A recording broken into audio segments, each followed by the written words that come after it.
વડોદરા શહેરના માજલપુર વિસ્તારમાં આવેલ કબીર સોસાયટીમાં તસ્કરોના ત્રાસથી રહેવાસીઓ ભારે હેરાન પરેશાન થયા છે।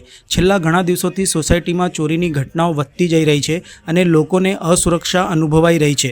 પ્રાથમિક માહિતી અનુસાર પહેલાં તસ્કરોની એક ટોળકી બાઇક ઉપર આવીને વિસ્તૃત રેકી કરે છે અને બાદમાં ચડ્ડીબંડી ગેંગ રાત્રે ચોરી માટે ત્રાટકે છે। ચોરી પહેલાં ઘર માલિક બહારગામ ગયા હોય તેવા ઘરોને પસંદ કરવામાં આવે છે અને બાદમાં ચોરીની એમો સાથે પાછળના ભાગથી ઘરમાં પ્રવેશ થાય છે। અગાઉ રજૂઆતના આધારે પોલીસે રાત્રિ પેટ્રોલિંગમાં વધારો કર્યો હતો, પણ પેટ્રોલિંગ ફક્ત સોસાયટીના આગળના ભાગ સુધી મર્યાદિત હતું। તસ્કરો હવે પાછળના ભાગમાંથી પ્રવેશી ચોરીને અંજામ આપી રહ્યા છે। સોસાયટીના રહીશો કહે છે કે તેઓએ અસંખ્ય વખત પોલીસને આ બાબતે જાણ પણ કરી છે, છતાં પણ સ્થિતિમાં કોઈ ખાસ સુધારો આવ્યો નથી। હવે જરૂર છે કે પોલીસ સક્રિયતાથી સમગ્ર વિસ્તારનું રાત્રિ પેટ્રોલિંગ આગળ તથા પાછળના ભાગે પણ કરે।